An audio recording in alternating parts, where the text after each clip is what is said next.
Hello, I'm James Lott Jr. I gotta take some coffee. Let me get a little coffee. Sorry, so unprofessional, but I need my coffee this morning. It's me. I have a new hairdo. I'm doing a little curly today. I don't know what that means, but we're trying something new. I am here. This is A Lot Beneath the Soil. And I've been getting asked this question a lot, L-O-T-T, and a lot, L-O-T, almost got to spell a lot. In California, we have a drought. We were in a drought for a lot of the last 13 years I've been living here in Los Angeles, trying to rebuild my my garden out here. I have a huge yard, and you guys know I showcase my garden on here. I've shown you both sides of my front yard. I'm going to soon show you my backyard, all kind of stuff. So the thing is, people ask me all the time, well, then what do I plant during a drought? And I was like, well, there are some things. I'm not going to do explicit every single thing. I'll probably post some stuff online, but I guess it's a fake succulent. It's fake.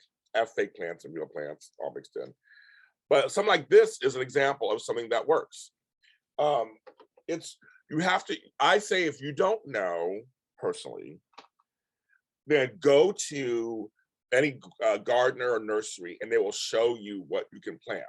The thing for me is, especially in Los Angeles, potted plants are a big thing. I like potted plants because you use less water. It's very concentrated. And it also helps me in terms of so I don't overwater or use so much water. Like, it helps me regulate how much water I use. So that's not just for indoor plants. Out in Southern California, outdoor plants a lot in their yards, and in my yard, which you've seen, lots of pots. I have some things in the ground also too. But things in the ground a lot of times need more water, or you overwater because you just don't know. You're trying to get it wet. You just overwater. So I try to find, first of all, what can I pot? You can almost pot anything. Pot. Few things. I have some palms and stuff. I call palms that are potted and some that aren't. Some of my rose bushes are potted, some aren't. Some came with the house, that kind of thing. But those things don't need lots of water. They're pretty self-sufficient. So you can water once a week, because that's the whole point. They store water. So that's kind of like, I said, that's kind of the thing, is like, they store water. So when you water them, they kind of regulate how much water goes out to the soil and through the leaves and all that. That's the simplest way to tell people. So for me, a lot of people. Sorry, I'm getting some notifications. I was like, stuff. A lot of people, like me, like succulents and cactus, or cacti, you want to say. They may look harsh sometimes. You get certain ones you're like, that's not pretty, but they do produce pretty flowers. So I'm like, completely a person who loves succulents now, because almost every cactus or succulent grows a flower out of it. And that's with very little water. I have some that these little sprout things come up, and they're beautiful orange flowers come out of them. It's just, you don't know what you're going to get sometimes. It's really beautiful. So you still have the experience of things blossoming and growing in the middle of a drought. I also think, for me, so I have cactus, succulents. There's all kinds of varieties. A lot of times they're cheaper too. A lot of times I'll go to Home Depot or Lowe's, go to the section of the discounted plants and see what I can do there.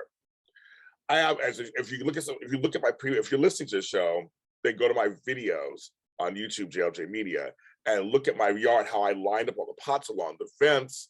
I have your plants there. I have little rows of plants and plants here and there in pots, and literally they really work. Also, like jade plants work very well. There's certain trees you can plant. My bougainvillea and ivy, those things are very good through drought tolerant situations. They grow on their own for most parts. I found out that grape bushes don't need a lot of water either, apparently. So they need water, but like, I'm shocked. They grow. I haven't watered that much. They grow so much. Rose bushes are good too. Many rose bushes are fine. So literally, I say succulents, cacti, bougainvillea, whatever. So you just want some greenery. One day I'll come on here and I'll talk about like specifically, but Those are the ones I found that help me grow my garden. The only problem is sometimes you're like, I need some color. You may have 2 or 3 colors, like it's green or brown or tan. But they got some other, but some like I said, some of the flowers are called pretty stuff. But that's the only problem you may have. For me, I have no grass in my front yard. I have weeds. I can't grow grass. I can't really water it. So fake grass is something I'm thinking about. It's something I'm kind of thinking about. I haven't got there yet, so we'll see. Yeah, we'll see. But those are my tips for that. And also, water first thing in the morning or at nighttime when it's not hot, it's not as warm. The water stays absorbed longer because if you water it during the middle of the height of daytime, the sun out or it's super hot, the water just evaporates. So you think you're actually doing it a service, and you're not.